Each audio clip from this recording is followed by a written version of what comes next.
Hello, good morning. So in this video, I'm going to discuss the Orifice meter. So the Orifice meter is the equation for the Orifice meter is somewhat similar to the Venturi meter. Um, Instead of 0.98 velocity loss, for an Orifice meter, you have 0.61 velocity loss. And also, the power loss, instead of 10%, in the orifice meter, this amounts to 81%. So let me share the PowerPoint.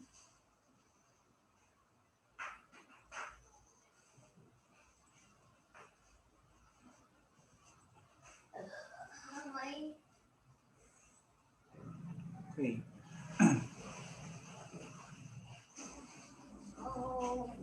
So as you can see, the difference between a Venturi meter and an orifice meter is that the orifice meter does not have a slowly decreasing diameter tube, but instead it has somewhat it provides some obstruction on the pipe.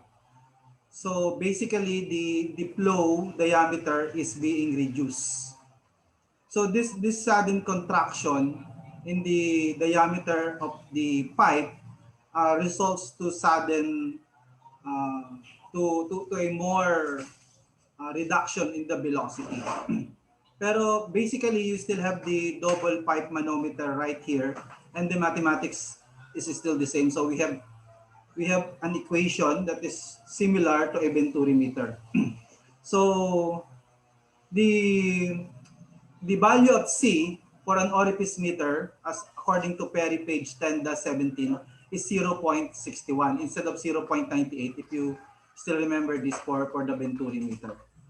And the power loss amounts to 81% as compared to 10% in a Venturi meter. So let's try to solve the problem. So this is from McCabe 7th edition, example 8.4. The last one we solved is from the 5th edition, no? The Venturi meter. On the 7th edition, you only have the orifice meter problem. So most probably in the industry, they are not using Venturi meter anymore, but they are using orifice meter. So this is practically the same. Example 8.4. An orifice meter with the plunge top is to be installed in a 100 millimeter line to measure the flow of water. The maximum flow rate is expected to be 50 cubic meter per hour at 15 degrees Celsius. The manometer used to measure the differential pressure is to be filled with mercury, and water is to fill the leads above the surface of the mercury. The water temperature will be 15 degrees Celsius throughout. The maximum manometer reading is to be 1.25 meter. So the question is, what diameter to the nearest millimeter should be specified for the orifice? So, and then the second question is, what will be the power needed to operate the meter at full load? So probably we can solve the problem here. So we're just going basically the same equation, the mass flow rate.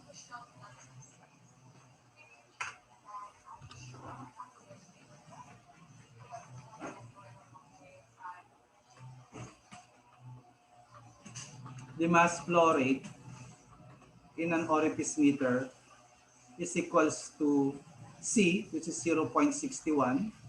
So the Y is also 1. Tapos the area of the smaller area, A2, times the square root. So this is the square root of 2GC. Tapos P1 minus P2. Generally, we solve this as rho GH. Tapos times the density of the liquid running in the pipe, divided by 1 minus beta to the 4. So if we substitute the values given on the problem, first we have 50 cubic meter per hour.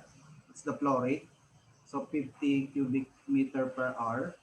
Tapos, we're going to convert this to mass flow rate. So we multiply this by the density. So, halimbawa, the density of water is 1,000 kilogram per cubic meter. So, right now we have kilogram per hour. We wanted to be this in per second. So, we convert hours. So, 1 hour is equivalent to 3,600 seconds. Okay? So, this equation will give you the kilogram per second value of the mass flow rate. Ano? Tapos, let's go to the other side. We have 0.61. Tapos, the area is pi over 4. Tapos, we are trying to find the diameter of the orifice meter. So, the diameter, let's let the diameter be x. So, that would be x squared. Tapos, square root. For SI system, GC is equals to 1. So, times 2. Ito na lang yung matitira. And then, we solve this as rho GH. This is rho of mercury, GH. So, that would be 13,600 times G, 9.81 times H. H is 1.25 meter. Okay. And then the density is 1,000. 1,000 kilogram, the density of water, no? And then we divide this by 1 minus beta is the diameter of the orifice meter divided by the diameter of pipe. The diameter of pipe is 100 millimeter. So that's 100 times 10 to the minus 3. And then we raise beta to the fourth. No? And then basically just use the ship solve function of your calculator to find the value of x. So by using the ship solve function of your calculator, you're going to end up with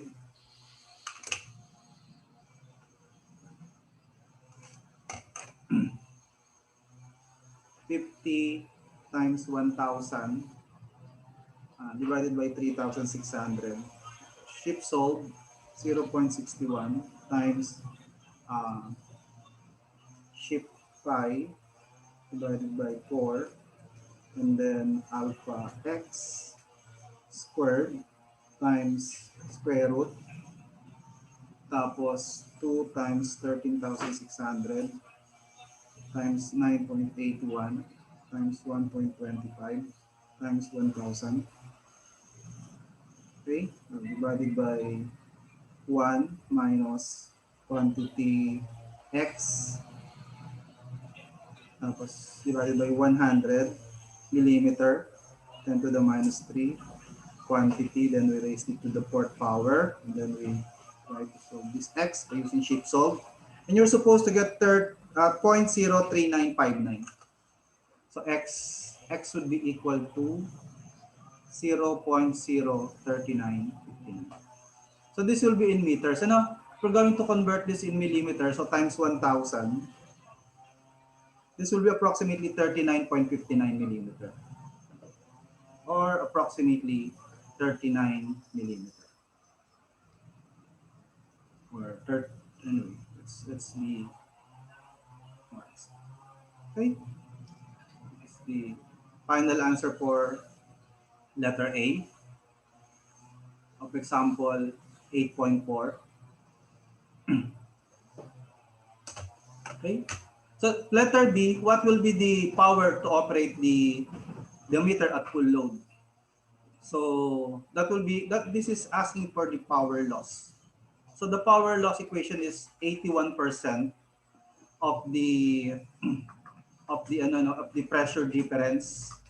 So the pressure difference, as we have derived before, this is equivalent to rho GH, and then the rho is rho mercury minus rho water, tapos times G times H, the height, no? Tapos you need to multiply this by kasi this will give you Pascal, So you need to multiply this with the volumetric flow rate. This one, 50 cubic meter, just convert this to per seconds, So P loss, pagkasya na lang natin. Dito, probably dito banda,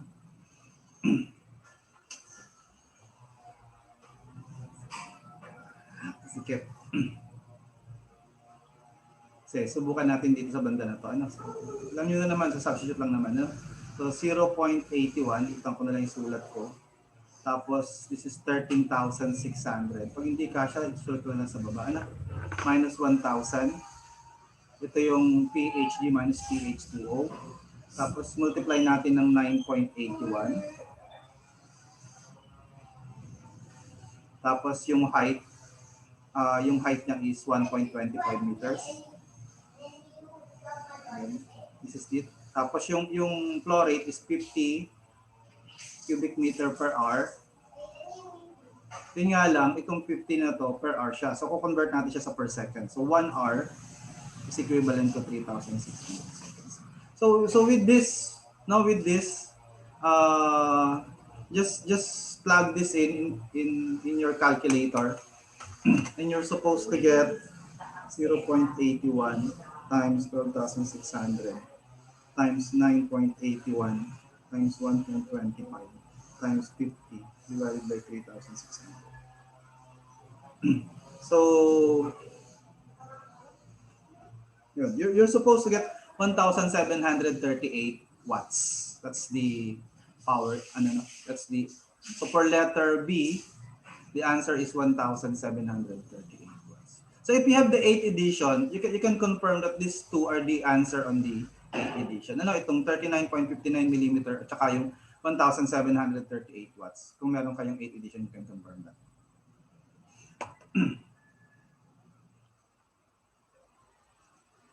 Okay, so that's our discussion of the Orifice meter. So the Orifice meter, as you have seen, is very similar to a Venturi meter. No, the only difference is the constants. For an Orifice meter, it's 0.61 against the 0.98 for Venturi meter, and then the power loss is much greater at 0.81. Sa Venturi meter, generally, it's only 0.10. Okay, so I got the problem and the solution from the 7th edition of McCabe. So there will be another video. We'll be discussing other meters, no? So I will end this video right here. Bye bye. See you on the next video.